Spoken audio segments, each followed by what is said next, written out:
and welcome to episode 26 of The Dive Down, a Magic the Gathering podcast for the casual spike, focused on the latest decks, trends, and strategies in Modern. My name is Stanislav here in Chicago, and with me on the line from Denver, Colorado, it's the charming Archmage, Shane Beeps. Stan, we've done it. We reached 6 months of The Dive Down. Congratulations, my friend. We're now very famous. Mazel tov to you and yours. Shane, what's your favorite price spike of the last 6 months? Mine's coming up just after the breakdown. Can't wait to talk about it. Well, price spike. Man, you threw me a curveball there, Dave. I don't know. Leyline of the Void? That's my least favorite one. Because I don't have any. Also with us here in Chicago, the Arisen Necropolis, Dave Harbarger. We're still working on building those bricks, my man. I'm slowly rising up, but not quite yet. You gotta rise up. Ravnica wasn't built in a day. That's true. This necropolis will not be built in one day. Doesn't matter how many zombies you throw at it. Last but not least, it's the Feaster of Fools, Zach Culhan. I started out small, but if I eat enough humans, I can get pretty big, so pretty apt. All right, Dave is going to take a quick leave of absence to deal with some internal affairs, but then he'll be back probably midway through the breakdown. He just stopped by to say hello. Bye, Dave. Hello, goodbye. On this week's episode, we're breaking down the MTGO Modern Challenge. Then we dive into the mailbag and answer a host of listener questions sent our way by fans and patrons all about Modern Horizons. But first, some housekeeping. Shout out to our newest patrons, Daniel K., Spencer H., Brandon L., Spot Red, and Starman. Thank you all for supporting the Dive Down. If you're hearing this and you haven't joined our Patreon yet, that's okay. But if you want to get in on the ground floor of this exciting business opportunity, you can support the show too by finding us at patreon.com/thedivedown. It's not a pyramid, it's an upside-down funnel, despite what anyone else tells you. Yeah, we're really close to our $200 stretch goal, y'all. So just a few more people trickling in. We love these, dollar Patreons. If that's all you have to throw our way, we appreciate it. Give as much or as little as you'd like, but of course the show is always free. Honestly, I feel like the Dive Down super secret Slack channel basically pays for itself because there's always a party happening on Slack in the Dive Down Nation. Yeah, it's been real fun to see all the new brews coming out of MH and people posting their nonsense and critiquing and helping out, etc. Yeah, it's so fun just to talk about the changing landscape of Modern as it happens. Right now things are in flux, so it's good to have a cool community of people to chat with. All right, let's jump over to our reporter, Zach Culhan, who is live in London with some very exciting news. The Queen has abdicated, it turns out. Not again. Which queen? So, I want to ride my bicycle. yeah, Freddie Mercury. It's back from the dead and has abdicated. Yeah, so on July 12th, it's official. The London Mulligan rule will go into effect across all formats. So remember a few weeks ago when we were talking about how quickly it felt that the Vancouver Mulligan went into effect, but then we looked at it, it's actually like something like 4 months or something like that. And now this is happening somewhat more quickly than that, and I think more quickly than a few people anticipated. Yeah, my cold shot was with the release of Modern Horizons, so this is a little bit later, but I think, honestly, with a core set makes more sense. This is coinciding with the release of Core Set 2020. So it makes more sense, a lot of old players, a lot of enfranchised people reinvest themselves into the game at core sets, and a lot of new players join as well. So it makes sense that there would be this big rule change and people are, relearning the rules or committing themselves to higher level play. Sure, when all those people show up for pre-release, they'll Exactly. have some, a new and honestly for limited, much better Mulligan. Right. I played my Modern Horizon pre-release at an LGS with the London Mulligan rule. Very cool. Some shops are opting in. Basically, if the store wants to do it, they're allowed to. Yeah, as their prerogative, yeah. That's my prerogative. And it was great. For limited, everyone was absolutely correct. It was awesome. Mulliganing was better. I don't think that's anyone's surprise. So just to recap, the London Mulligan differs from the current one. So the current one where you go down one each time and then scry if you keep. The London Mulligan, you draw 7 no matter what, but you put cards at the bottom based on the number of times you've mulliganed. So if you mulligan once, you put 1 card back, mulligan twice, put 2 cards back, and there's no scry.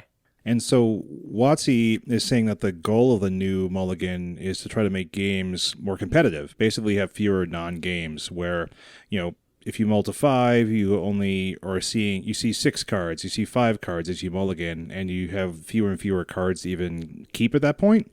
So they want people's decks to actually function and have a good mix of lands and spells. So I think, that's the goal. What do you guys think about it, for Modern especially? I'm personally very excited for it. Part of me buying into and playing Mono Red Prison was the anticipation of this rule, as it makes a deck that relies on rituals a little more consistent and better. So it'll just be nice to be more reliably able to hit my Blood Moons and Chalices when I need them in matchups where I know I need them. So this is the sort of thing where decks also are able to get their artifact and enchantment hate more consistently. So I'm able to get my prison down, but you're also able to get out of it more often. So even though I want to have a quote-unquote non-game, you still have a fighting chance. I think it's good overall, and I'm really excited to start playing with it. Totally agreed. It feels awesome. I prefer the London Mulligan to most other Magic rules. I do think, though, there's going to be some growing pains, without a doubt. Maybe it's not immediate, but decks are going to emerge that are a little too consistent, a little too strong, that rhyme a little too much with Shmeo Shmorm, perhaps, and we'll have to figure out solutions to that, either through the meta and figuring it out as players, or through R&D and the Banhammer. Yeah.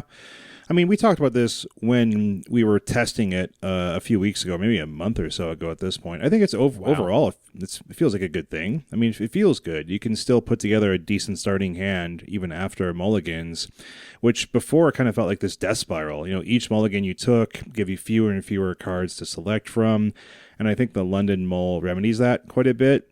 But it's also kind of a bit scary when you consider the decks that just want to have those certain combination of cards versus having as many sort of card resources in the first place.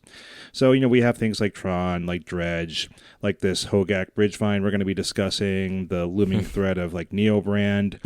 I get the feeling that like Modern is moving towards being a little bit more broken than ever, and it doesn't really seem like Horizons put fair tools in people's hands to combat that, and we're going to talk about that in some of these listener questions later. And I'm not just saying that because of like the Hogaak, Altar, and such being in Horizons, but it was due to the lack of what seemed like cards designed to slow the format down. So, I agree with Stan. I think there's probably going to be some growing pains. Do you guys think there's going to be any kind of upcoming bans? Like, do you think there's just going to be bans? I think there has to be. And they talked about how they don't want to do preemptive bans. And that's sort of the price of that is it's going to be, if not ugly, then like, for a while there's going to be a clear deck where it's, when the next BR happens, this is the deck that's going to get hit.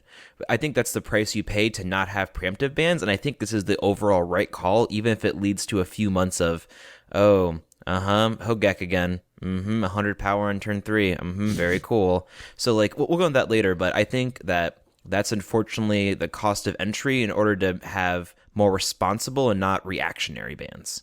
Yeah, I think that's smart, Zach. I think it's probably the best policy for them to not think that they know what's best in a proactive way, but they want to react to how the players respond to format changes and respond to new variables in the metagame, and largely allow the format to solve itself through the players. So we'll see what happens, but I think broadly it's the right move. I think it's the right move for the more popular formats of Standard and what's played on Arena, so it's the right move. Yeah, I agree with everything you guys are saying. One of the things that I find interesting about what Shane just said with regard to Modern Horizons didn't really print anything that would slow the format down. I think, if anything, the opposite is true. Apart from Hogaak, we got the Forces, which, if anything, are printed answers to the anticipated nonsense that is down the road. Yeah, let's save that for the breakdown there, Stan. I want the people to know as soon as possible. So we'll be talking about the Modern Challenge happened over this weekend that included a Modern Horizons card, which went legal a little sooner than I think we expected them to. Oh yeah, that was really fast. I did not expect them to be instantly in like a Modern Challenge, which are pretty good size competitive events. Yeah, it really gives new meaning to pre-release. Nice. I didn't even know that they were selling boxes during pre-release weekend now. Like, people were cracking packs. I thought I had to wait till next week. Yeah, they've been doing that for a little bit. It happened right away. I queued into a league, I believe, on Saturday, and my opponent's turn 1 play was a Fiery Islet, and that was just, okay, wow, like, this is a powerful deck. I'm going to lose right now. This is not very good for me. Surprise. But, yeah, exactly. So we have 32 decks, all of which went 5-2 or better in the 7-round tournament, and we're going to go over the top 8 decks below, and there's going to be a little bit of a repetition, a little bit of a pattern you might notice. So, blue-white control won, and they had 2 Force of Negation in the main board, not the sideboard, so that's interesting. Second, we have Hogaak Vine, which we'll discuss in a minute. New deck. New deck that Kind is of. that I'm sure we will be talking about nonstop, but we talked about Phoenix for a little bit. Oh my gosh, can't wait. Third, we had Eldrazi, which was ready for this event with a full 4 Leyline of the Void in the sideboard, which is, just a cool $200 in paper, not a big deal. Fourth, we have another Hogaak Vine deck. Fifth, we have Mono Red Phoenix, which is running 3 of the Sunbaked Cannon, which is the red-white canopy land, or the horizon land. The ones that pay life to add mana, and then you can crack to draw a card later. Yeah, and they have no need for white mana. They're just running it strictly for the cycling. It's cheaper than the blue-red one, I guess. In 6, we have Humans, which are running 2 of the Ranger Captain of Eos in the main, and then 2 of the Collector Oof in the side. In 7th, we have a familiar face and more Hogaak Vine. That was piloted by Sodek, who's a known Dredge streamer, and he pivoted almost completely off of proper Dredge and is going more towards this Hogaak Vine, which shows how powerful he thinks it is. Right. And how much he loves graveyard strategies. And then finally, taking up the rear in 8th place, we have Esper Death Shadow with 2 on Earth, a Silent Clearing, which is the black-white canopy horizon land, and then 3 Ranger Captain of Eos in the main, and then a Kaya's Guile in the side, or Kaya's Guile, if you will, in the side. Yeah, so we're seeing some new cards show up already. Yeah, one thing I noticed was in the top 32 decks, there were 12 Hogaak Bridgevine decks. Not a big deal. That's Wow. normal. That is what normal tournaments are. No, it's not. That's a big deal.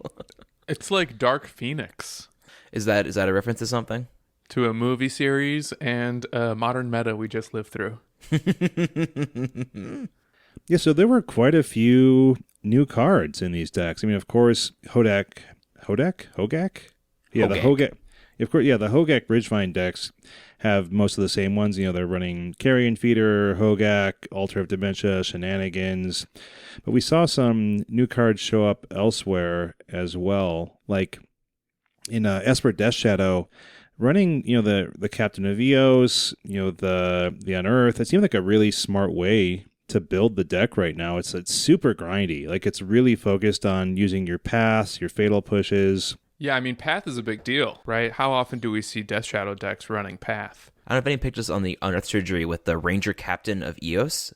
Getting that ETB again is very good, and sacking it, like, you get it all. You get to have it all with that, and I don't think we caught that when we talked about our set. Yeah, I don't know how we missed that one. I think we just kind of forgot that black-white mid-range decks could even exist in some way, shape, or form. Yeah. I think sometimes we can have tunnel vision where we think about a card in only certain archetypes, and then someone goes, what about this? And it's, oh yeah, that seems like a tier 1 deck too, okay. Yeah, so this can really just remove opposing threats and then just eventually grind through and stick and protect your own creature and ride that to victory. Like, those 3 Ranger Captains get your Death Shadows, Unearth, especially when combined with Snapcaster Mage, you get all that recursion. You get to recur your spells and your creatures through the Unearth. They've got the 2 Teferi Time Raveler main to really provide that additional protection during your turn. This seems like the kind of deck that's going to spread out their graveyard the way Dredge does, because they need to see all the cards at once, so it's like, so this is my graveyard, but it is divided into creatures and spells, and that's going to be okay. I was really surprised that Esper Shadow was cutting the Gurmag Anglers, because that used to be such an important part of the Shadow player's plan. I think a big part of that is how they're using their cards in their graveyard as a resource, where if they're snapping spells back or they're returning stuff via Unearth or whatever, you don't really have the ability to get rid of it. And I guess you can with fetch lands, but maybe that's only once, and you really want to cast those cards again and not have them be in exile. I mean, they are running 2 anglers just to shave down. I mean, still be able to cast the big fish, but they don't have 3 or 4 like they used to. Yeah. Yeah, I think it's an interesting build. We'll see if it sticks around. We'll see if it gets tuned a little bit more. I'm sure it will, but it came in second. Yeah, props to Dave. He, on the set review episode, called out Ranger Captain as a Death Shadow card, and he was right. I believe I laughed at him, so my apologies, Big Daddy. No. Yeah, I made fun of him. I chuckled. I would never laugh at Dave. I laugh with Dave. So, Shane, the deck I really want to talk about is this 11th place blue-red control. It's really Blue Moon. I'm not sure why it was called blue-red control, but cutting the Jaces for 2 Narset, which honestly I think is unreal and very unexpected because Jace was a win condition and Narset is just a value card. Also, 4 Serum Visions in a time where Narsets are everywhere, I feel like that's kind of a liability. So I'm really impressed that the Pensword pulled it off. This person plays blue-red decks a ton and to great results. But this one has a lot of curveballs for me. I mean, I was pretty excited by this list when I saw it, and it was definitely enough to make me want to try to sleeve up this deck. It definitely made me want to ask you as a follow-up, Stan, why you thought that Archmage's Charm fit in blue-red specifically as opposed to other blue-based control decks like blue-white and things like that. I thought it was an excellent spell to cast on turn 3 when you don't have Blood Moon. And I also think the card is super castable with Blood Moon because the deck can play Cryptic Command with a Blood Moon on the board by the sheer amount of islands and fetching that it can do in the early parts of the game. So the Pensword here even has that one of Prismatic Vista, I think, to help find those islands when they know they're on the Blood Moon plan. No, exactly. Blue-white control has to aggressively fetch out basics if they think you're a Blood Moon deck, and that really makes you not be able to cast 3 blue cards on turn 3. So, it makes a lot of sense to me. I mean, I love the idea of having Narset over Jace right now, I guess. I know that Jace is a win con and all that kind of stuff, but Narset is just so good, and it's a mana cheaper, and it's just kind of seems like what we're doing in Modern right now is realizing how many times people try to draw extra cards on us and just stopping them. Yeah, I think also tapping out on turn 3 feels a little better than tapping out on turn 4. Yeah. That makes sense. How about the 2 of Magmatic Sinkhole? This is one of the first appearances of that card as well. That is the amount you predicted appearing as well. So 2 of in a list that's going to buff up the removal suite. So, hey, you called it. And not run any other Delve cards. And hey, guess what?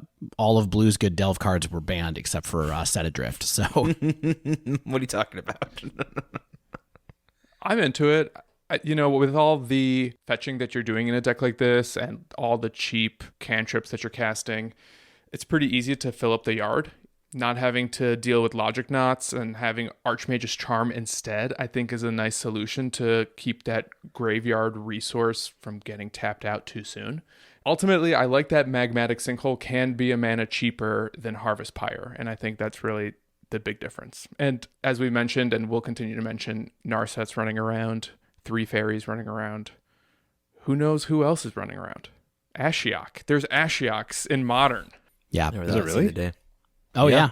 I mean the 3 mana Ashiok's getting run in sideboards all over the place these days. All over the place. He's great against Phoenix. Yeah, even in Jund decks or rock decks are running because they can cast it for the 2 black. They don't care. Shane, they don't care. They just don't. They do not care. They're just playing all sorts of planeswalkers. So yeah, in the spirit of blue-red spells decks, we should talk really quick about this 17th place blue-red Delver of Secrets pile. Yeah, also running a singleton Magmatic Sinkhole, that red value. And 4 Archmage's Charm. That's wild. 4. Dun, dun, dun. Well, this is heavy, heavy blue. This blue-red Delver deck, I think has 21 blue sources. Big blue. So they can definitely hit it. They don't have any mountains here. All of their lands either tap for blue or fetch. Yeah, I mean, I think this deck is really interesting as well. And actually, one of the first decks that I saw was on Twitter by someone who posted up a deck like this that only had Pyromancer as the win condition, did not have Delver of Secrets. It was more of a blue-red spells deck where it was all in on Young Pyromancer. And that was the first one where I also saw many Archmage's Charms in the deck. I think it had 3 in that one. It might have had 4.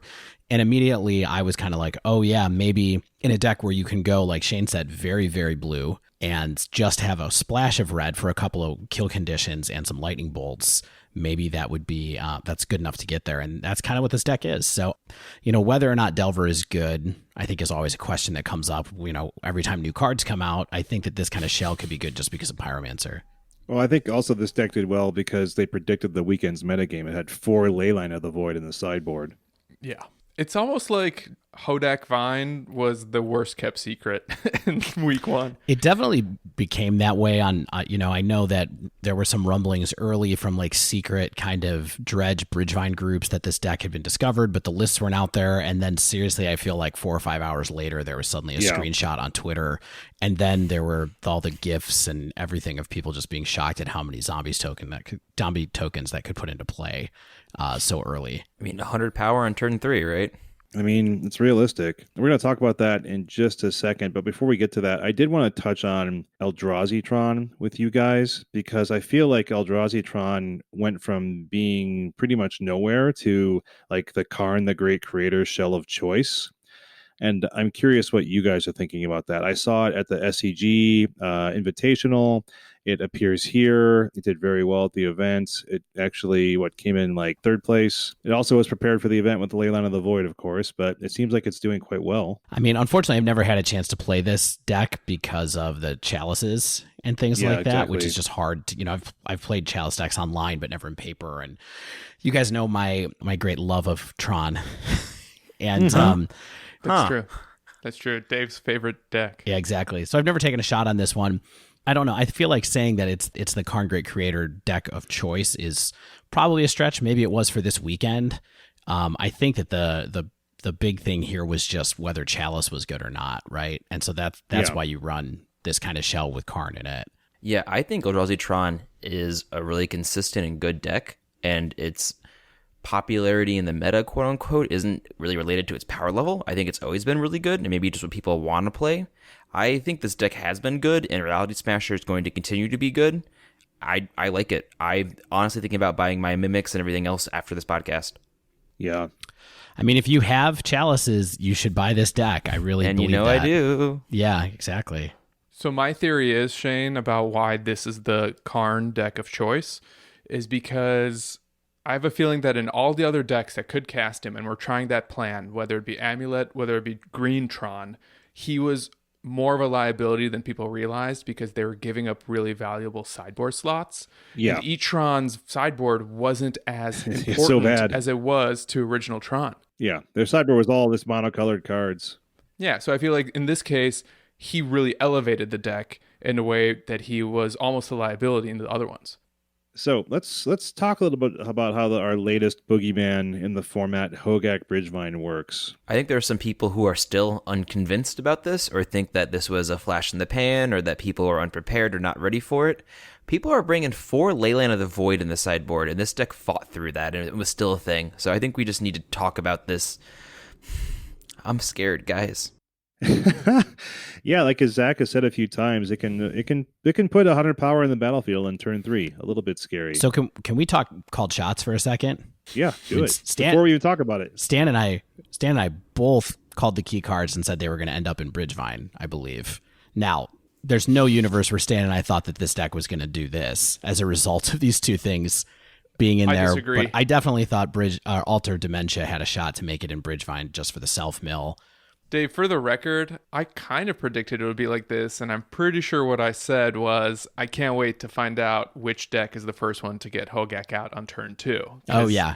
You look at a card like that, and you just know it's going to get busted in half. No, definitely. Did you guys see the run on the card price on Hogaak, too? $50 today at one point? It was like $1 on, I don't know, Thursday of last week, and then it was $12 over the weekend, and I bought 4 copies when it was $12. And then this morning on Monday, I took a look at some retailers online. It was $36 a piece. It's just brutal. I don't know. Any of you guys looked at this card and thought it was not worth $2? You're all crazy. I just was being lazy and didn't buy, and was also kind of like, well, I'm going to buy Archmage's Charms instead because I like blue, but I just keep getting punished for liking blue. No, man, follow that instinct. Blue's the best color. It's why WotC gives us all the best cards. It's red. Let's talk about how this works a little bit. I think that's actually a nice, perfectly fine bridge into this. So, wait, a bridge from below into this, or? So what you want to do with this deck is get some cards into the graveyard, get those cards back out of the graveyard, make a ton of power. So you're using cards like our old faithful Faithless Looting, Citrus Supplier, Insolent Neonate to do the first part. And then the new reprint of Altar of Dementia allows you to sacrifice creatures like Stitcher Supplier and others to mill yourself some more, or eventually also mill your opponent out of the game. And Carrion Feeder also acts as one of our newly reprinted sack outlets as well. So what Hogaak does is he's pretty easily castable, or it's pretty easily castable by turn 2 fairly often. And casting creatures both from your hand and out of the graveyard allows Vengevine to also be recurring to the battlefield as well. And so that's kind of like your more straightforward beatdown plan. Get your Hogaaks out, get your Vengevines out, beat people down, blood gas, things like that. But of course, there's also the Bridge from Below part, which makes a 2/2 zombie every time a non-token creature on your battlefield goes into the graveyard. And that's only when Bridge from Below is in your graveyard. So all this milling is hopefully stocking your graveyard with Bridge from Belows. So if you have 2 bridges, you make 2 2/2 zombies, and so on. And so with Gravecrawler, it can be cast with a single black mana from the graveyard if you have another zombie on the battlefield, which is pretty easy to accomplish with this deck. And so then you can do things like sack this to Carrion Feeder, growing Carrion Feeder, while also creating 2/2 zombies due to your bridges. So then on recast of Gravecrawler, you're also triggering your Vengevines, or if you're sacrificing things to the altar, you're filling the graveyard with hopefully more Bridges from Below and Vengevines to then trigger. And then you also get to do some combos like this, where you're sacrificing Hogaak with the altar, and that gets you 8 cards into your graveyard. And then you can use 5 of those cards to delve. And if you had 2 Bridges from Below, you get the zombies to convoke Hogaak out. So you can basically repeat, flip your whole deck over, use the leftover cards and zombies to mill your opponent instead of yourself. And so really this deck, like Arclight Phoenix before it, as something we're going to probably talk about for the next 5 weeks, has a bunch of different ways to be attacking the opponent.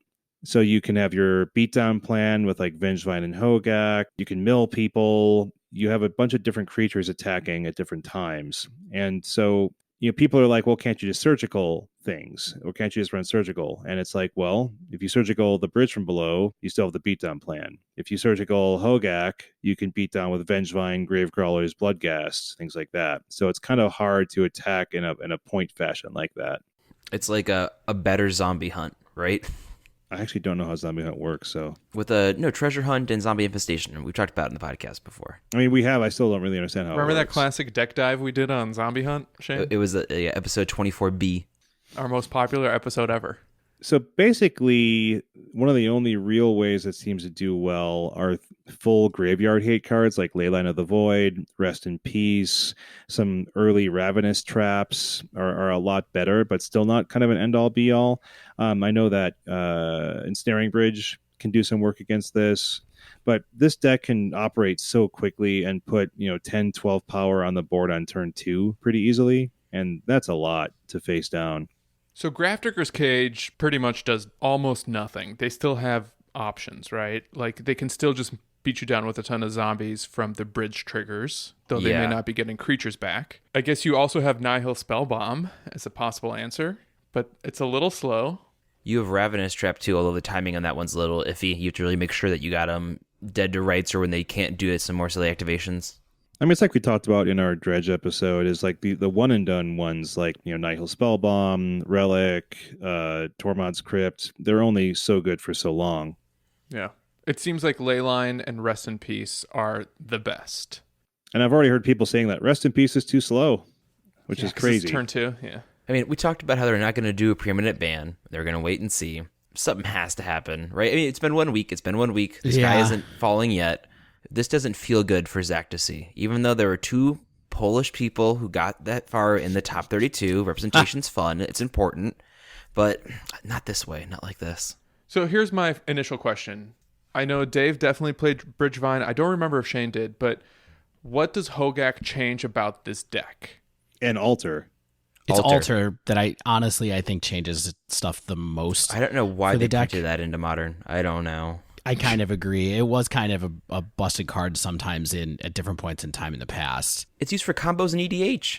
Yeah, exactly. And that's what it is. It's a combo engine.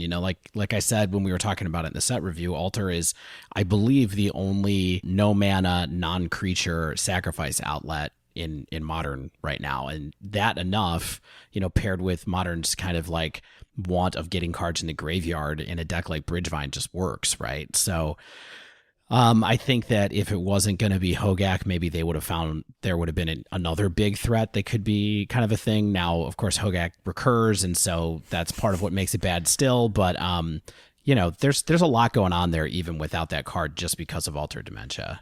When Bridgevine became a thing and it was winning extremely aggressively, I faced it in a couple leagues a few times, and I was like, this deck is broken. And then pretty quickly, people learned to adjust. People also realized that maybe the consistency of the deck is not quite there. I'm not sure if that'll be the case here. It feels like we have all these pieces. We have redundant pieces. We have multiple sacrifice engines. So this may be more consistent than we saw in Vengevine, and it'll prove to be more of a staying power, and then people will be clamoring for bans. I'm going to try to hold off and reserve my judgment for a little bit and see if it's Bridgevine 2.0 or see if it's stronger, and it looks stronger to me. I mean, my gut is that it's a stronger version that makes the deck playable. I don't know if I believe that it's going to make it dominant in the way that it was in this particular event, or something that people should totally be scared of. I think it would be nice if this was a tierish 1 deck, but I think that people can hate it out. The big thing that I think people forget to target with this is there's many different ways to get Bridge from Below out of your opponent's graveyard.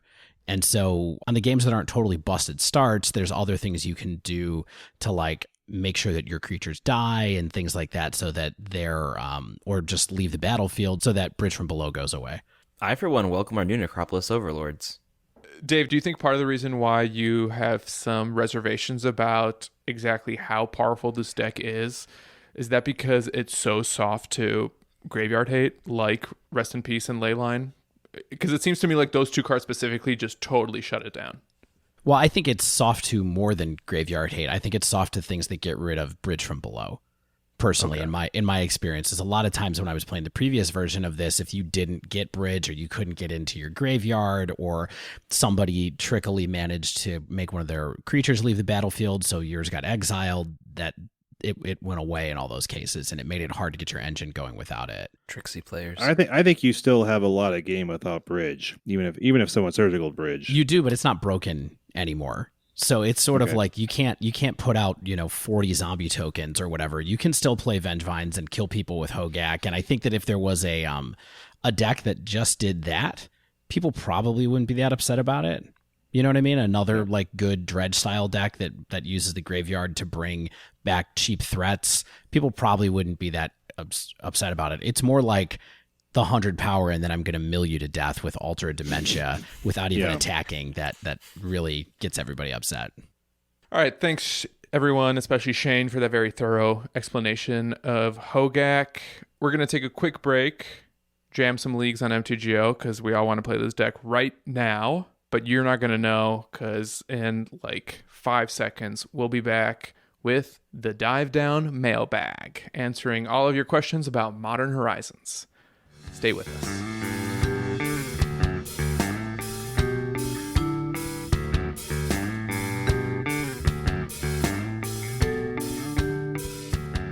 Modern Horizons is here at your local game store. At your favorite, the one in your basement. At your favorite big box retailer, the internet, wherever you want it, you can find it. Is it actually at the big box retailer? Can I go get packs? No, not yet. Not until the Friday. Not until later. Yeah, not until Friday. I didn't think so. Thanks for lying to me, Stan. Yeah, I didn't think so. I wanted to run over to Petco and get one next to the cat toys. I'm going to get mine at Best Buy because there's a lot of those left. I got my first dose of Modern Horizon cards at the pre-release. I have not played any constructed with it yet. I haven't played online or anything. Have you? I have. I played with Pashlik Mons a little bit, and I've enjoyed it. It's a... starting right at the top, Zach. How's your Pashlik Mons doing? Is it healing up nicely? Yeah, I mean, it wasn't a Tornate CL, luckily, so it's going to be okay in the end. But no, I like it. It's fun. It does exactly what I thought it would, in that it helps my goblins get a little grindier. So it's fun. I've enjoyed myself. I have not enjoyed the card Shenanigans, though. That card is very good against me, and I'm upset about it. No, I haven't played anything with Horizons besides just waiting for my pre-orders to ship. The waiting game, if you will. Yeah, I ordered the rest of the cards for 5-color Scred today, or as our friend Joe has called it, Fred. So, Fred? Fred.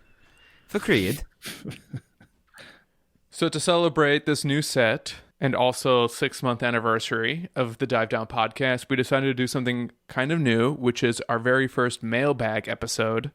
We put the word out to our patrons, our fans all over social media to submit questions to us. Even in real life. I asked my mom, and she said, "What is magic?" And I said, "It's going to be on a different episode, Mom."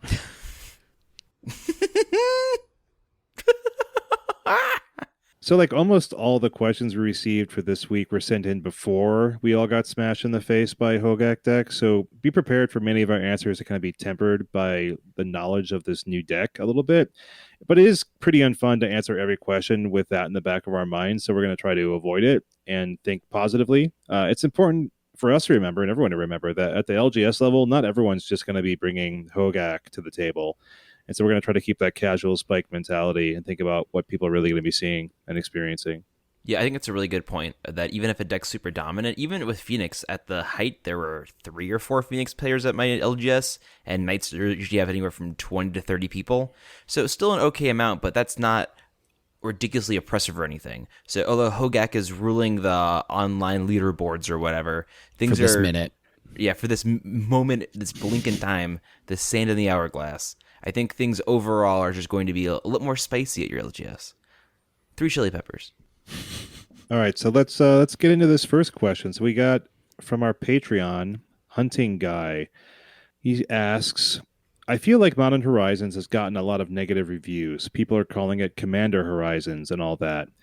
Were you all underwhelmed, or is this something that you were all expecting?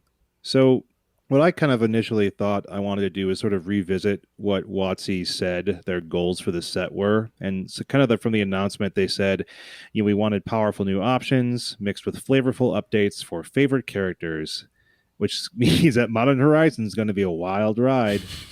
The set is full of cards that build up favorite modern strategies, create new ones, and bring plenty of flavor to matches where modern cards are legal. Yeah, and something that I've definitely been mentioning a lot in our group and something that they've mentioned exactly. So this is a quote from the reveal video that had Cassius and Matness in it. We consulted a lot of great minds. What were the safe places to push? What we could bring up a level or into the conversation? We aren't trying to blow up or revolutionize the format. Figure out places we could drop cards and feel confident or the appropriate level shots to take. Yeah. And Cash asked on stream, so did you look at top decks, tier 2, and say this card right here could make that better? And then they said, absolutely. We have the Future League, play design, testing structure. We had to build up a second version of that just for this product, which I actually forgot they even said until I reread this. They said they wanted to think about the landscape, the decks, the card choices, and deduce where we could take those shots. And so that's something that's stuck in my brain is, think about what shots they wanted to take in this format. And so when I look at Hunting Guy's question, were we underwhelmed? Is this something that we were expecting? This, to me, is kind of the biggest question of the night for me is when we got that announcement, we did our emergency recording about the announcement. So some of my thoughts, breaking news. I was thinking that Modern, you really could use a little overhaul. If there's a bunch of old reprints, it could probably be something that would have a good amount of supply to keep the prices reasonable. And my initial guess was maybe 50% of the cards would see competitive play in Modern in some way, shape, or form. What do you guys remember thinking back then? What were your expectations? Do you remember?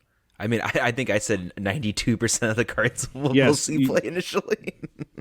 My expectations were more to do with possible reprints. And I sort of fell into the line of thinking that it was going to make Modern a little bit more like Legacy, including in the cards that people were playing. So I was expecting cards like Baleful Strix and Force of Will and, hoping for Counterspell.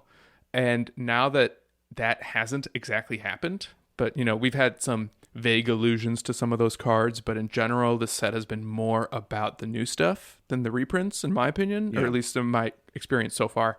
No, and they said that on one of the reveal streams when they revealed Mox Taintolite, that they went out of their way to make sure that the reprints weren't more enticing than the new cards.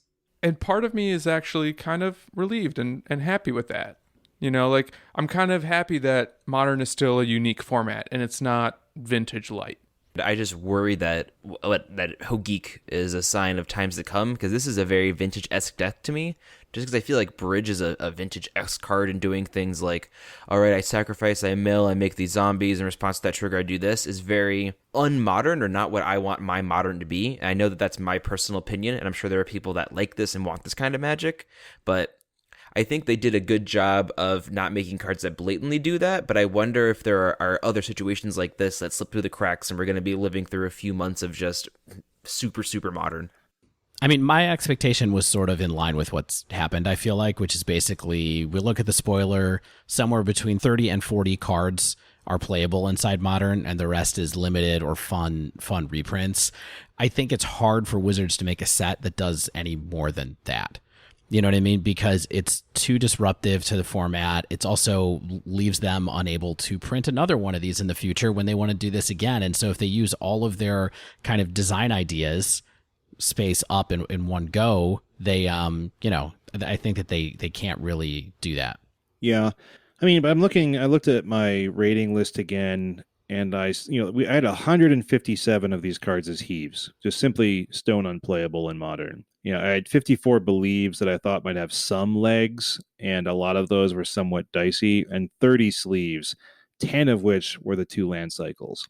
So besides lands, I had 20 cards out of 250 or whatever that I thought looked pretty darn good, right? Yep. And that doesn't add up completely, because I left out the believe minuses, were just pretty sketch. And so that's, maybe if you count the 84 between the believes and the sleeves, it's like a third of the set. That's like 84 cards. But the question I wanted to ask you guys is if you thought Wizards delivered on their promise for the stated goals of the set. Do you think that they really pushed anywhere that was like safe substantially, besides some of the obviously good blue cards and like the few mid-range strategy cards we've seen? Like, they certainly seemed like they wanted to push some of these sacrifice themes and these graveyard concepts, which didn't really seem safe to me. Like, if they said push safe, I didn't see a lot of safe pushing. I think my biggest takeaway from our last two episodes, where we did the sleeve, believe, heave for the whole set, was how many cards seemed geared towards tier 2 and 3 decks. So I think, for me, whether it be, the vampires, the zombies, the 3-drop, the white 3-drop, the ranger. 1-drop fairy. Yeah, exactly. I think that they clearly sat down and thought about what is a good tribal card that can push a tribe but isn't going to just immediately break it open. Yeah. And for every tribal deck except for Merfolk. Which is fine. Merfolk's already a perfectly playable deck. Yeah. Merfolk got the blue-white changeling. Yeah. That's fair. Yeah, that's fair. So I think in my mind, what I've seen of the set, I like the set. I'm excited for it. I ended up not buying a box. I bought singles today, but I like it. And so far, I mean, Hogaak aside, I think I really like what I see, and I like the potential for some neat I haven't been able to play at an LGS. It's not even legal yet. I won't get to play an LGS for a little bit with new Modern Horizons cards, so I'm excited to see what people are brewing and people are bringing out there. There's a gentleman on fairies at the LGS, and I'm excited to see what he's going to do with it. But do you think it felt pushed? Like, I think like for those stuff that's like in like the tier 3 zone, we saw some cards like, oh, this might see play in goblins. It's like, give us a clear playable. I think that's hard, because a clear playable can sometimes mean a deck is dominant, right? I think this is a test run, and this is like we talked about. Hey, if a card's gonna be playable, it's gonna be at this mana cost with the vampire and the zombie. So it's sort of, even if it's not there, if they're not aiming for a home run, they're aiming for at least 2 RBI or something. Like they're trying really to test it out before they break it. Yeah, I like it. I don't know. I'm a fan. Yeah, I mean, I don't know what you're really looking for. What else you're looking for here, Shane? I feel like there are cards that were playable that fit into Modern, that extended some strategies, that there's some other ones that are fringy that might get used later. There's some interesting callbacks to things. I mean, it's pretty much exactly how I thought the set was going to turn out. I mean, I did think I was going to get Counterspell. I did think I was going to get some more powerful cards like that, but I get why those didn't get reprinted. And they made cards to replace them. You know what I mean? Yeah, I mean, my real disappointment, and I'm interested to hear your guys' thoughts on it, is that it seems so designed around still supporting like a good limited environment, which I understand is important for a variety of reasons. It gets cards into circulation, It's also a fun reason that people purchase and open boxes, right? And I love limited, so it's good. But I feel like the focusing on the limited archetypes it had to constrain their design decisions, right? And so in a lot of ways, the set feels less than like a Modern Horizons to me and more like a summer set that's designed to handle multiple sales expectations and like be fun to draft for limited people, have commander cards, and have a few obvious chase cards for modern players. And I know it's super hard to make that kind of balance, both conceptually and on the execution end of things. And I couldn't have done much better myself at all. But I admit that I have to be somewhat disappointed by this out of the gates. In the past, we were excited to see Inquisition printed as a rare and conspiracy. So I don't know. Like, I think the Somerset comparison, while I get it, is not 100% right or true. Just it is a Somerset. Clearly, it's taking that spot. They talked about taking that spot, but this has so much more power and playability, because previously those sets were dedicated to people picking up commander foils and people making new things in Legacy. So I feel like I think you're right in that they were a little more tender with it and didn't go as hard as they could have. But I think because they don't want their first summer set to just sort of blow things out of the water. Their first modern summer set. I mean, in general, I'm not disappointed at all. I think I'm probably going to be as bullish as you're being bearish, because I'm really optimistic about the future of the format with this set. And I really think that it's going to mark a turning point, coupled with London Mulligan, but really more to do with Modern Horizons because of all the cards that are entering the format because of the set. And what really illustrates this feeling for me is the fact that Ranger Captain of Eos is now seeing play with Death Shadow, which is something Dave mentioned and I was really impressed with. And I didn't fully register it at the time, but seeing how, these two cards that I didn't anticipate going hand in hand together could potentially pave the way for other strategies that are really familiar to us now entering into new colors and new synergies makes me think that there's a lot of potential. And although we might not see 50% of the cards see play over time, I still can't shake this feeling that this is the beginning of almost a whole new Modern. I think that's a good bridge into our next question, Stan. And this is from Martin D, who asks, how do you see the meta shaking out after this set? So let's not focus entirely on Hogaak, but we're going to have to a little bit here. I just think kind of utter chaos in a really good way. Well, seriously, I think the floodgates have opened in terms of, we talked about so many fringe decks getting one or two more playable cards, and I think people are just going to be trying out their jink. Guys, before the podcast, I bought the cards for 5-color Scred. Like I said, that's nonsense. My man. That's utter nonsense. I'm going to want to see this deck list later, by the way. I want to know what made it into 5-color Scred. I am like the Da Vinci of Scred, David. So just you wait. Is Trapped Under Ice in there or whatever that's called? Yes, it Cry is. out. Honestly, I'm trapped under ice. Yeah, I know that's not what the card's called. I just wanted to give you guys a chance to do some Metallica.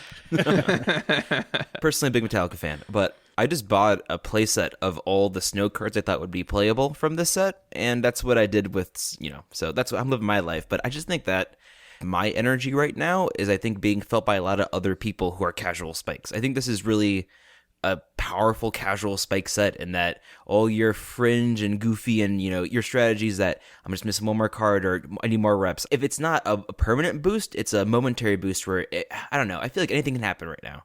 And Hogaak aside, once again, I feel like the world is my beautiful snow-covered oyster. I'm excited. I just have such a hard time with this question because I think we have a bad understanding of how the modern meta is going to be week over week, and trying to do it at a moment like this is really, really hard. And so I'm sort of reluctant to give an answer other than to say that I believe that it kind of what Stan said earlier, that this is a time of change and that we're going to have hair in new places. Exactly. I can't have hair in any new places. It's on all the places already. I'm head to toe covered, boys. And I just think it's really tough. I do think that what we're going to see is a lot of evolution of maybe some of the archetypes that we've been really used to seeing around all the time, just kind of moving on and becoming new things because they all got new tools. And so I think that that's the best I can say about that. But I think that the pillars of the format will continue to be the pillars of the format in the sense that there will be a good linear aggro deck. There will be good graveyard decks. There will be a good control deck. I think that is what's been good about Modern recently, and probably what will continue to be interesting.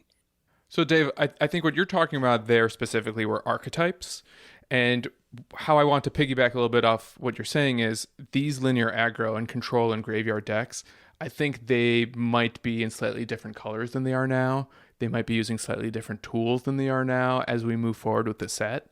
So one of the ways I've been thinking about this question in particular is which decks are going to stay close to the same and which decks might change over time. So for instance, like, I don't know if control actually is going to stay exactly the same. You know, I wouldn't be surprised if we see more Esperlists or maybe Sultai-lists. Likewise, I wouldn't be surprised if humans basically remains the same because the tools that humans got were kind of in line with what it's doing now. Likewise, Phoenix and Tron for that matter. Like, these are decks that didn't get really massively game-changing tools, at least in our early interpretations, but you know, seeing how versatile one-drop spells like Death Shadow can be, popping up with Ranger Captain, makes me think we're going to see a lot of lines and borders blur over time with what these pillars of the format actually look like. Yeah, I mean, I'm a little sad that we couldn't answer this question before we saw like the first big weekend tournament with these cards, because I probably would have said like a good amount of experimentation, like Zach referred to a little bit ago. You know, seeing decks even at the tournament level, like, you know, maybe Dredge with Hogaak, maybe like a sacrifice combo deck, which unfortunately or perhaps fortunately turned out to be Hogaak. Like, I thought we might see some Urza combo decks, some Loam decks, some Infect, but you know, I think at the LGS level, what your meta is going to shake out depends on your store. Like, not like we said, not everyone's going to rush out and get Hogaak Vine pieces and just jam them. So people are going to be trying goblins, zombies, assault loam. There are upgraded mid-range and control decks, these multicolored snow builds like Zach's doing. If you mean competitive meta, Martin, then I'm kind of afraid of like a Hogaak summer. You know, this might be Hogaak decks that try to beat Hogaak decks, and maybe some other linear combo decks trying to sort of dodge those other two in some way or going around them in some way. It's a little bit disappointing to me that like this incredibly powerful deck arose essentially instantly that is going to obscure any interesting work that's going to be done for a bit, I think. So Shane, here's a question. Yeah. It sounds like you're a little bit upset that the week one deck isn't the week one deck you expected, because I know in conversations in private, you and I were both kind of banking on Infect doing the crazy turn two stuff. No, I didn't. I mean, I agree with you. I think Infect's going to be good, and I had hopes for it showing up, but I didn't think it was going to be like the new tier 0. Like, it's not going to be. I don't think it was going to be like the busted thing. I just thought it was going to have more play than it does now. And your concern is that Hogaak might be just the new tier 0, and it might be too busted, and it'll be like Phoenix all over again. It's just obscuring people's experimentation, but I think we'll see that play out in the coming weeks. This one comes from good friend of the show, Emma Partlow, who asks, which tribe will have the best chance of success with the injection of Modern Horizons? And why is it bears? Because they finally got the bear lord that they needed at 2 mana with 2/2 power toughness. I don't want to talk about it anymore. Yeah. If only it could be bears. Yeah. I think I'm going to interpret this as not a tribal deck, a good tribal deck getting a further boost, but a tribal deck on the fringes getting pushed into more playability. And I'm going to say for my take, I think Zombies has a good chance. Gravecrawler is a card we talk about frequently as just being a powerful good card. And I think the addition of the 2-drop zombie from Horizons, at least at an LGS level, is going to make it a little more playable. I think Zombies are now a little more likely to 4-0 or 3-split, whatever you want to call it. I think this deck has a little more legs, as rotten as they may be. I mean, I think the answer to this question depends if we're talking about like existing tribes or new tribes. Like, I think Humans is still going to be one of the top 3 decks in the format and has like a couple new options. We have, you know, they might not necessarily be upgrades, but we have Unsettled Mariner and Ranger Captain. And Spirits got Good Horizon Land, it got Unsettled Mariner. I'm not sure if most other tribal decks gained like enough speed or disruption to really take the next steps to be tournament staples, but I think there's enough fun pieces there to make a lot of them more playable. Like Zach said, we have Zombies. I mean, we even have Slivers. We gave a few Slivers S's, or maybe just one, but still, like, that consolidated their color pie a little bit. It's a really strong, you know, sliver, so why not? I'm going to actually change my answer to slivers. I actually kind of forgot about them, and that's on me. So we're gonna pretend that I'm actually good at this game, and I said slivers. Do you guys know that the first sliver is like the third most expensive card in the set? Yeah, right that's now. crazy. People want that first sliver. Unsliv. I agree with Shane for the most part that humans remains just as scary as ever. I think humans has always been that deck for me that I'm always like, don't forget about humans. It's secretly amazing and it'll just blow you out and prevent you from casting all of your spells. But to answer Emma's question most specifically, my dark horse contender is goblins. And part of that is colored by my limited experience drafting the set. But I think that the goblin matron, which tutors goblins, a 2-mana Necrotal that you can play at instant speed, and the Sling Gang Lieutenant, which is a free sack outlet that gains and drains your opponent, give that tribe an access of both interaction and consistency and reach that could actually make it like a pretty interesting explosive deck. So that's the one I'm keeping an eye on. Not to mention, we mentioned on a previous episode, they have a red-black tribal land from Auntie's Hovel. Yeah, Auntie's Hovel. So I don't know. I feel like there might be something in the goblins. My pick is blue cards.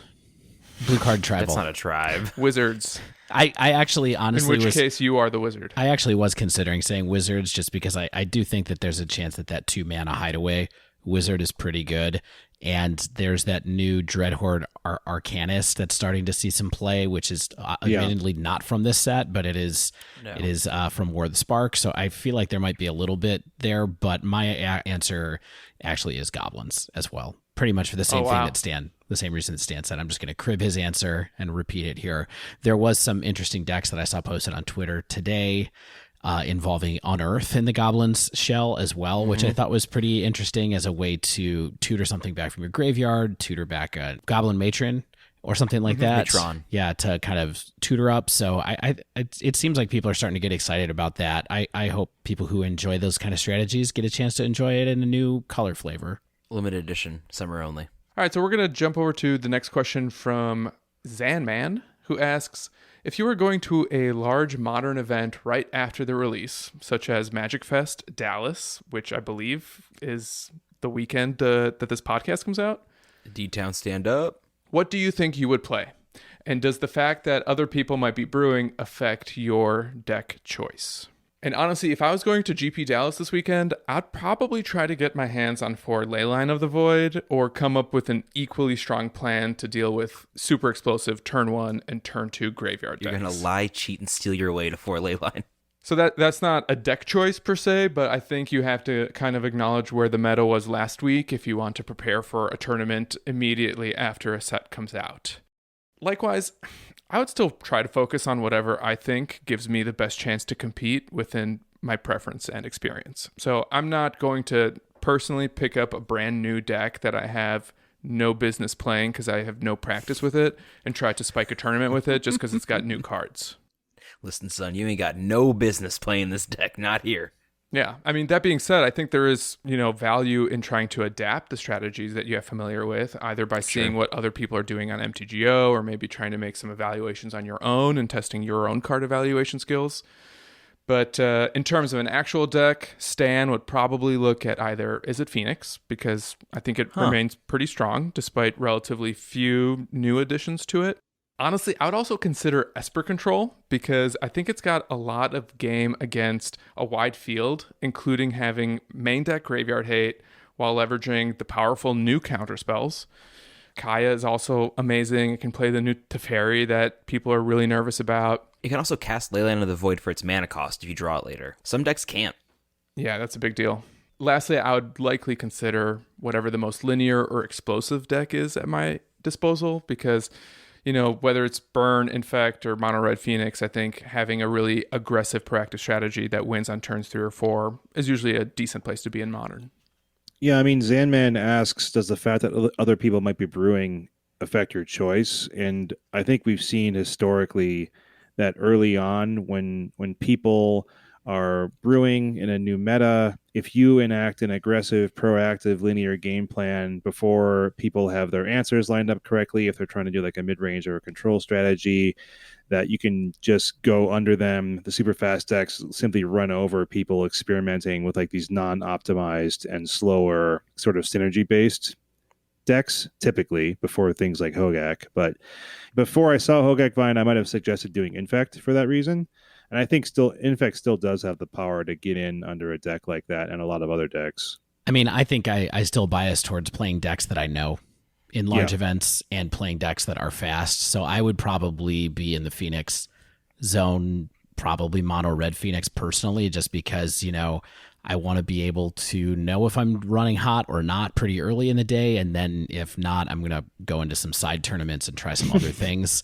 Maybe that's where I get out my blue-white control deck or something like that. But That's just kind of like the level that I feel like I'm at. I mean, keep in mind, a lot of times we think that, the kind of casual spike person is someone who gets to go to their LGS a good amount or gets to do leagues a good amount, but doesn't get to go to big tournaments all that much. And so I feel like it's hard to want to move off the decks that even though there's so much upheaval in the meta right now because of the new cards. Now, I will say you definitely want to pack your Graveyard Hate right now, and I don't think anybody who has a deck with no access to Graveyard Hate is going to do that great. That's just kind of where my head is at right now. Yeah, I think I fully agree with that, and that informs my answer of if I was going to a tournament even tomorrow, I would bring Mono Red Prison with the Goblin package. And I think that's because I know it very well, and it is both fast and more or less consistent as long as you're willing to mulligan to 4 if you have to. I think Caverner Souls is very well positioned right now. We saw that Blue-White Control won that tournament we talked about earlier. I think that Chalice can be a little iffy sometimes when people are brewing and have strange mana curves, but 1 mana is still the spot you want to be in a Modern. Like Dave always says, 1 mana is the spells you want to cast. So if you can get that Chalice on 1 early, even someone's brew can be upset. Even that Hogaak deck we talked about, all those cards, Stitcher Supplies, Insolent Neonate, and Fatal Suiting, they're 1 mana spells.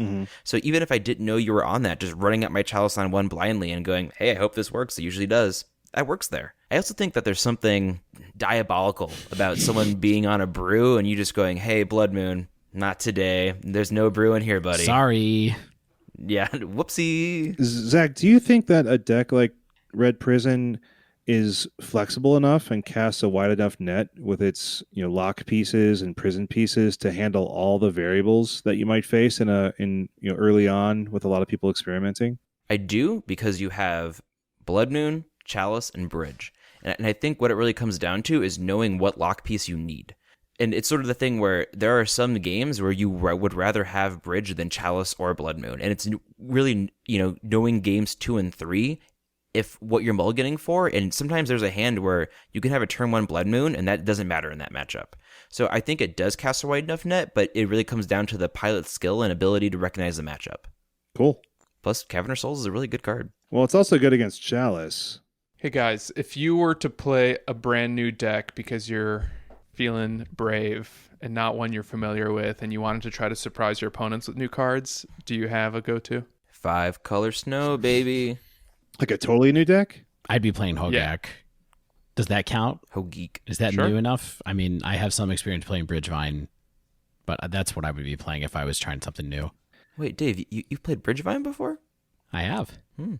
I haven't heard that on this podcast. I mean, probably like a Thopter Sword type thing, even though I have none of those cards. But You like Mirrored and Besieged so much? I came into $3,000 recently. Yeah, if I suddenly I'm had looking to 2,000 spend extra all on Magic dollars cards. and I'm going to play Urza. yeah. I mean, I think that the other thing I would say is I would look for the best shell with Karn, I guess. I mean, it kind of feels like right now the meta, and again, we're not trying to predict the meta like in the last question, but it feels like you're either playing Teferi, Time Raveler, or Hogaak, or Karn, or some combination of those ones, apparently. There's Narset. Or humans. Or humans, yeah. Sorry, humans is the other one that feels like it's out there a lot too. Or Thing in the Ice. Or Phoenix, yeah, Thing in the Ice. I'm playing Karn. So I feel like you kind of want to pick the best one of those. And so maybe if I had access to all the money in the world, I would pick a Karn deck just to try it out as well. But Can I tell you what I like? The first deck that made me go, ooh. And it may Ooh? surprise you that it's not a blue deck. Is it a red deck? It sure is. Back Off Warchild, one of our patrons, posted this Skelemental Blast red-black deck that uses 4 Skelementals, 4 Unearth, a bunch of Hand Disruption, Lightning Bolts. 4 Thoughtseize, 4 Inquisition, 4 Kolaghan's Command. Honestly, let's go. I really want this deck to be a thing because this looks like so much fun for me. The entire time your opponent's just going, what's happening? What are you doing? What's happening right now? This is an early contender for my Sleeve Believe Heave pick when we do that episode. Ooh. But at least has to win once or twice to do so. So I know. I really hope it does. I really, really wanted to. Guys, I went 0-10, but I bought it in paper. Our next question is from Chris B. Following Modern Horizons, which archetypes do you think might have gotten just the right push to come back from fringe playable to the competitive scene again? I personally want to believe in Cabal Therapist for some Bridgevine variant. Well, maybe not quite yet, Chris. Although I definitely will try to make Modern Land Loam competitive. I actually think that I would throw Loam would probably be one of the decks that I would pick off of that, just with Renin 6 and some of the other tools that deck got, including the cycling lands and things like that. So that creature enchantment thing that I was off of. Yeah. But Zach, what do you think? I think that maybe Soul Sister / Martyr Proc, I know they're not exactly the same deck, but sort of mono-white life gain or mono-white creature-based strategies got a boost. I know that the Ranger card is seeing play apparently in Death Shadow, so, who knows what I know. But I think these decks are cool and competitive, and I've seen people throw at LGS with them. And I think they, of course, have bad matchups, but they can run Rest in Peace, which is a good card, and White has, quote-unquote, the best sideboard cards in Modern. So I think this creature-based life gain plan, it just bumped up a little bit. I don't know if it's pushed into tier 1, quote-unquote, but I feel like anything that tutors is more consistency, and just having a nice little curve ending at 3 is beautiful as well. Molto bene. I think a deck like Infect is prime for people who liked Infect to make a little comeback. I also think devoted combo decks are something that I'm keeping my eye on very closely. Oh, man. I forgot about that deck from the weekend. I lost to it twice in my league. Did you play the new one with Karn the Great Creator that I saw people talking on SCG, Zach? I sure did. Ooh. I sure did. And one time my opponent searched out a Walking Ballista when I had a Karn Great Creator out, and they couldn't kill me with it. But I bought myself a turn, and then they just won anyway with that. So. Yeah, I think they just swung with it. You can still attack with Walking Ballista. What? Turns out. I didn't know it does that. There's a lot of different builds of the devoted combo decks running around out there, and I think these various new tutors, like the finale from War of the Spark, Ella Damry's Call from Horizons, things like Ella Damry. Things like Giver of Runes might also add to some resiliency of the deck if it needs to go that angle. And like we just talked about, there's that new build that I saw on SEG on camera this weekend, seems pretty promising, and that didn't even have any of the Horizon cards. So that's something that I think might be back on the top tables again. There's a lot of stuff you can do with Infinite Green Mana. I kind of feel like I answered this question a few times in the other questions, so I don't want to spend a ton of time on it, but maybe something like Goblins. If Hogaak wasn't a thing, I would have still bet on Bridgevine. Yeah. Bet on Bridgevine. Yeah. The last one I would say is I do like this Archmage Charm Young Pyromancer vibe going on quite a bit. I'd love it if that was the thing. So maybe just having a modal counterspell / draw 2 is enough to make a deck that relies on a bunch of spell casts to bring it back a little bit. Dave, what if I told you the best part of that card was stealing your opponent's permanents? Would you believe me? I mean, I think we've all kind of felt like maybe that's the case, although I think they're probably equally good. I am going to lose a game because someone takes my Merit Lage token. I'm going to get the token, send you guys a screenshot, and then a minute later send another screenshot of it hitting me. They do take it at instant speed, so they can take it on your turn and then hit you with it on their turn. So yeah, declare attacks. Okay, 4 blocks. I take it. No summoning sickness. Yoink. Okay, yeah. So this is a non-Patreon question. This is from the Lord of Hats, who is a Something Awful fan. So, what do you think is the most notable reprint that didn't happen? Oh man, who has the hottest take on this one? I don't know if I have a hot take. I don't know. I have the most obvious one, so I'll do that. Go ahead. And that is Counterspell. But you got so many blue cards. I know So I much got a blue. lot of blue cards, but I really wanted to be able to cast Counterspell again in my favorite format. It's my favorite card. Would have liked to have a chance to cast in my favorite format.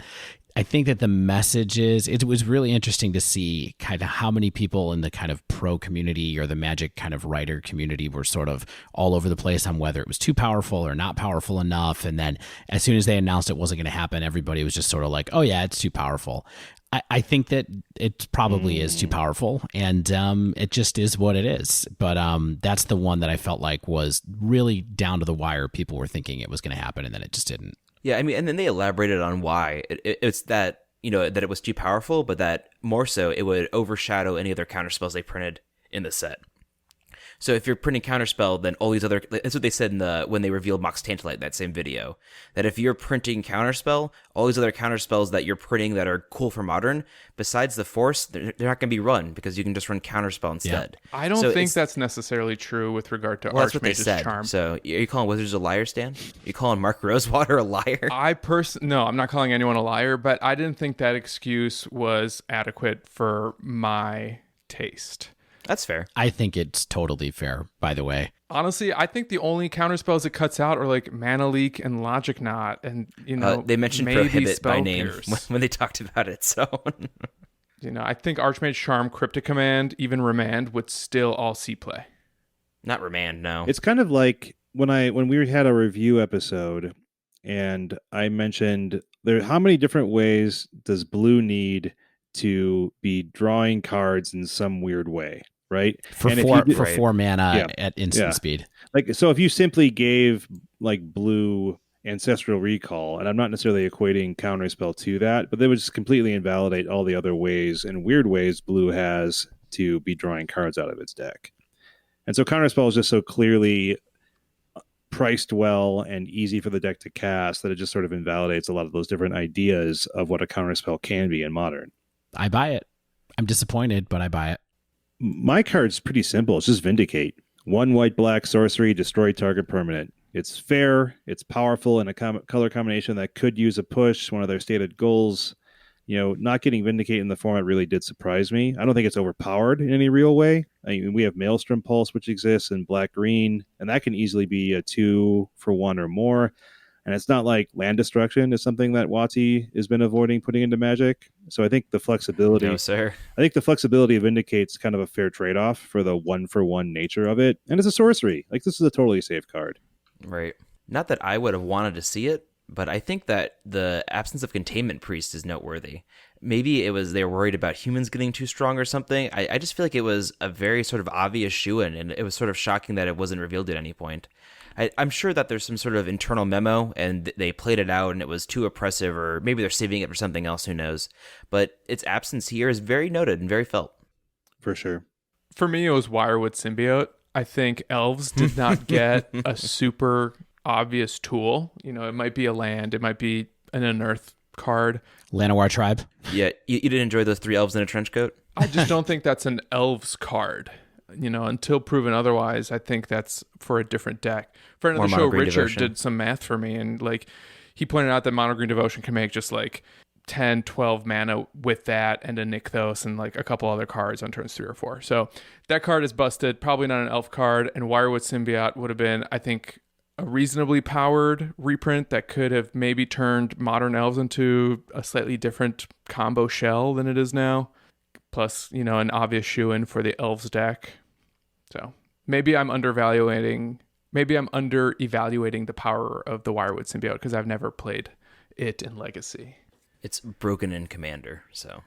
So let's quickly touch on this one. We kind of mentioned a little bit of it earlier, but Craig asks, why do you think they went so light on including pre-existing cards in Modern Horizons? And why do you think they went so heavy on printing brand new cards? And this is kind of like my most negative sort of lens on answering this question is I think that this set was really heavily repurposed from their Time Spiral 2 concept.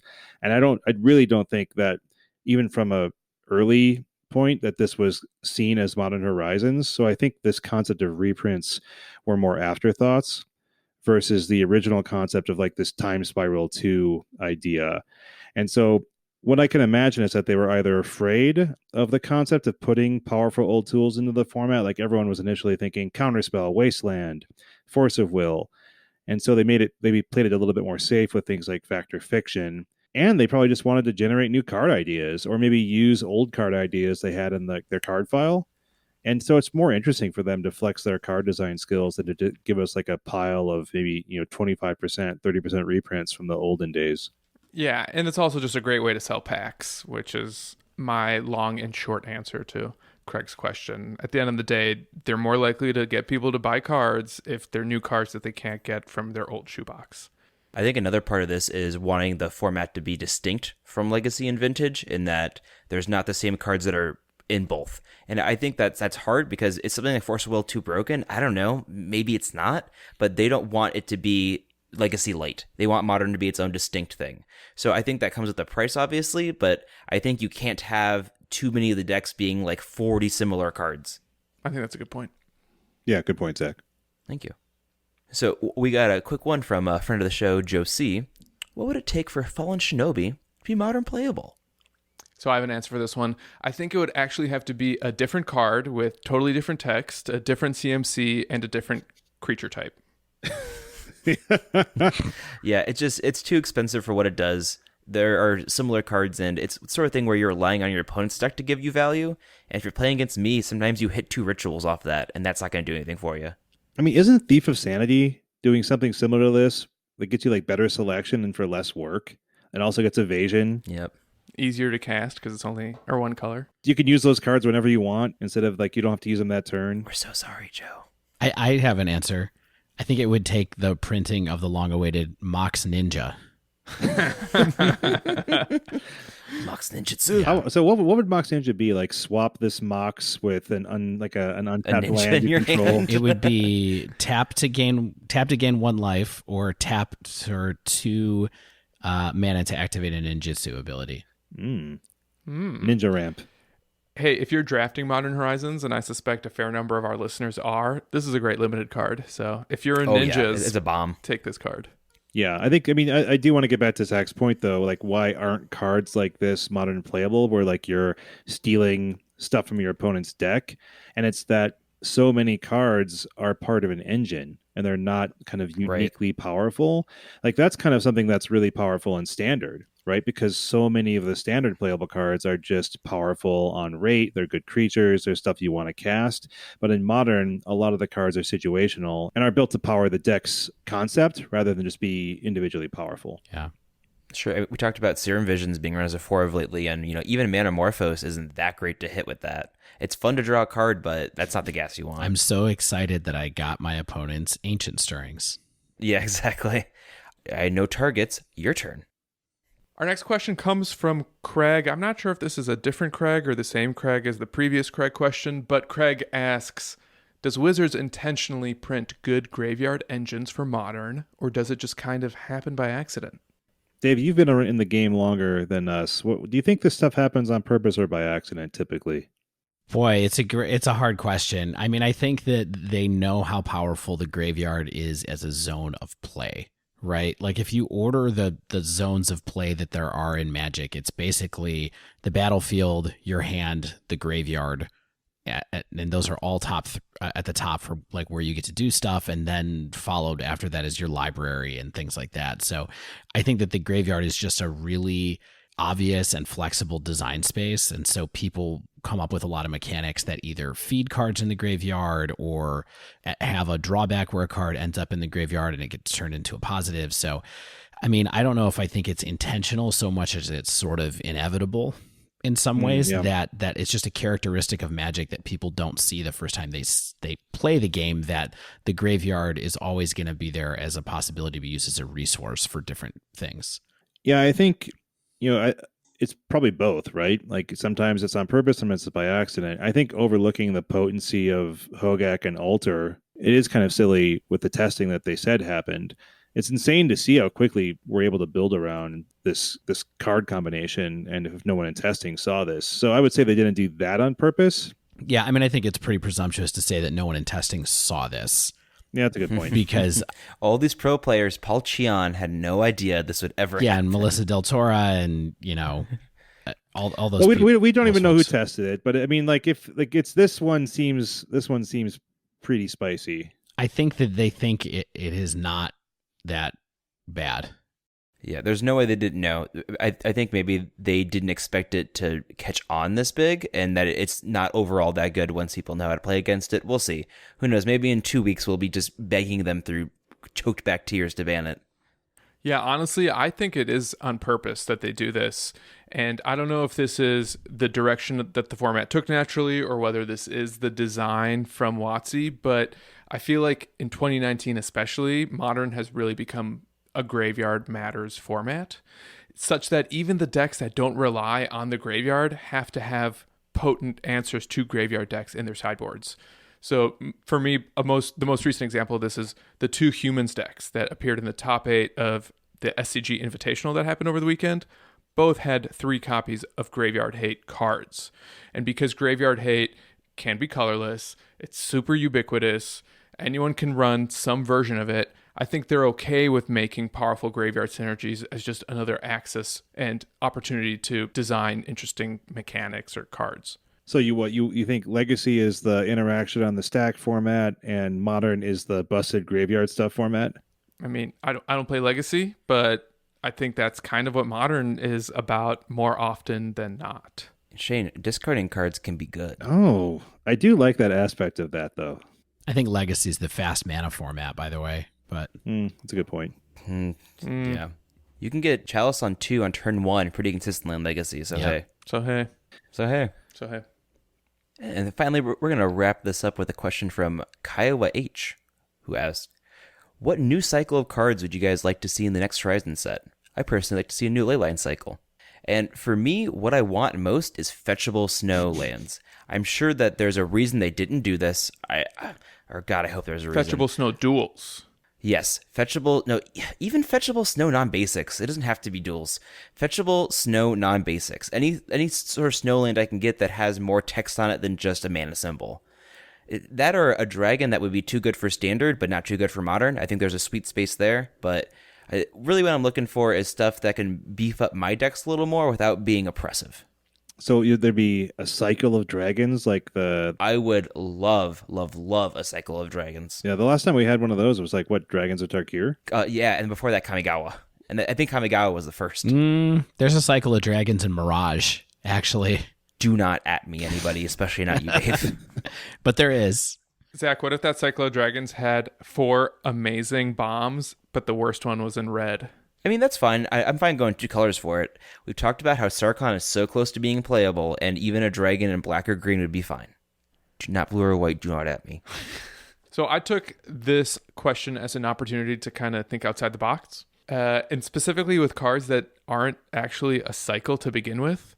And my answer was inspired by the Bond cycle from War of the Spark. And I think what I would kind of like to see are more Helix cards in the spirit of Lightning Helix. So ideally 2 mana spells in a variety of guild colors that blend powerful effects at a good rate. I think that could be fun. Like Big Bolt, target creature gets +3/+3 and bolt something. Sure, print it. So it's funny, Stan, my answer is kind of close to yours. I don't super love trying to speculate card design other than it's hard to do. Goofs, basically. There's lots of people who enjoy that as part of their interaction with Magic, but it's not really, like, I don't think I'm that great at it. But there's 2 things that came to mind. One is I'm a big fan of charms and always have been ever since the original cycle of charms. So I think, I've always liked charms ever since the first ones, ever since they were in, Visions, and Mirage, I think, had some charms as well. So I would kind of love to see a series of charms that completes the Archmage's charm cycle. So like triple colors? Triple color, monocolor, powerful ones that are very color committing. So I don't know if it would be a whole cycle of double ones that did something lower effect, or a whole cycle of triple ones that kind of have the same kind of vibe as Archmage's charm. But I feel like that would be pretty cool to see a completed cycle there. Oh, totally. It's like you're reading my mind, man. Like card design doesn't come quickly to my brain either, so it was challenging. So I was thinking about something really flexible, and so I thought about the commands, and specifically some commands that would have both proactive and reactive options to give them more playability. Because right now we have the single color and the allied color commands. And, we see a lot of charms, like you said, but they don't see a ton of play. So they're probably pretty hard to design, more than I imagined. But give me some enemy color commands. Like, just fill out the rest of that cycle, make them do interesting things, at least have some sort of flexibility and playability in a lot of situations. And that's what I'd like to see. Yeah, basically completing Kaya's Guile. Yeah, for sure. Yeah, something like that. Give me a couple good options and put it in color combinations that don't have access to commands, and I think it'd be cool. One of the things I wanted to ask you guys, though, about like cycles is, should they be balanced? Like, I was lamenting the force cycle this past week and weekend and kind of how underpowered the red and white force feel. And even the black force feels like it could have like maybe exiled or something. I think the concept of the cards is really cool, but the execution gets a little bit frustrating to me. Do you think that cycles like this should strive for equal power, equal playability? I know, Dave, you had some thoughts on this. I don't think they should, personally. Yeah, why not? Well, I just think that, there are different set designs and different opportunities that make different sense for different colors at different moment in time. And I think that if they tried to hold themselves to some kind of absolute standard of playability for whenever they employed a mechanic like this, I think that they would try stuff like this a lot less often, which means that we would lose out on the idea of the kind of cyclical design of Magic in general is something that we get to experience. So I just think it's probably a net negative for them to try to make them too similar. And so what they should do, and what they do mostly, is, Doo-doo. he said it again. He did it again. So what they should do, and what they do in general, is I think they find a couple that are really needed effects, and then kind of fill out the cycle from there for things that seem fun or interesting for people to try, and just kind of let it go with there. Yeah, good point. I mean, especially like in a standard set where it's like if one color already has some power that they know is going to exist there, they might want to be building up one color or color combination while not making another one overpowered. Yeah, and sometimes they're flavorful, right? Like the force cycle going into Modern Horizons is kind of flavorful in a meta way, because it's a set that doesn't have a story, but the story is all of our implicit knowledge of Magic cards. And so introducing a cycle of cards that were forces is just kind of a fun, cool thing for them to have in the set, even if they knew that not all of them were necessarily going to be playable. Yeah, I mean, the one thing I can really add to your question, Shane, is that although Wizards of the Coast isn't a game design company that is necessarily bound by precedent, we don't have really any precedent where every card in a cycle, with the exception of lands, I guess, was really strong and broken and playable. Like, I'm struggling to think of a cycle where every single one sees equal amount of play. These are awesome questions, everybody. These are great to answer, cool to think about. Gave us a nice week of just talking to each other and talking back to the listeners. Honestly, it's really nice and just uplifting to have a good community of people who have really thoughtful, nice discussion like this. All these questions were just really good, fun to answer questions, and this was just a really nice experience for me. Yeah, we really appreciate all of our patrons who submitted questions, all of our fans and friends outside of Patreon who tweeted and emailed us, commented on Reddit, used the public Patreon poll to engage with us there. So thanks again to everyone who took our call to action and acted upon it. But before we go, I guess this is a unique opportunity to tease the next episode, where we're planning to have another special guest, which we haven't had in a while. And it's a really cool Magic personality that I think many of our listeners are familiar with. We don't want to share their name yet to build a little bit of anticipation. But before we record that interview, we are going to put another shout out on Twitter and Patreon for our listeners to submit questions to this guest. So keep an eye on those, and you might have an opportunity to ask a question that'll appear on next week's episode as well. I'm very excited for this guest. It's going to be a really good time. There's going to be some laughs, some jokes, some brews. Maybe not some brews. Maybe some brews. I'm also excited, and I'm bummed that I'm going to miss it because this guest is going to be standing in for me on my week off. I don't even think I'll be there. Well, you don't get a stand-in. I get replaced by a famous person. Understand? Oh, okay. Got it. Changed his destitute on the streets. I'm just a ghost. Ooh. Yeah, it's going to be a regular old Zach Stan throwdown. Octagon, 3 men enter, 2 men leave. We might still do breakdown with Shane, maybe, God, if you make me. if he behaves. Oh, behave. All right, that wraps up this week's show. If you haven't yet, subscribe to our podcast so you get the latest episode as soon as it comes out on Friday. And if you'd like to support our show, check us out on Patreon at patreon.com/thedivedown, all one word.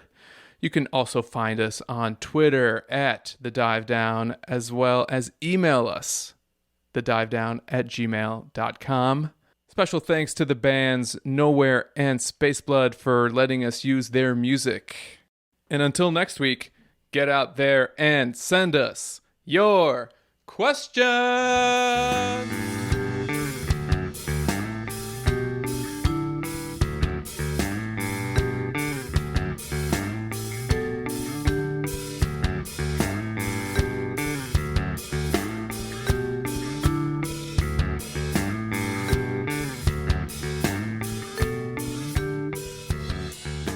You don't love Limited.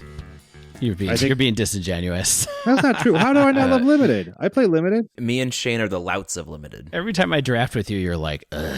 That's not just Shane true all the at all. time. Two I just like him during twos. Limited. Shane, if you love Limited, name every pack one, pick one you've ever made.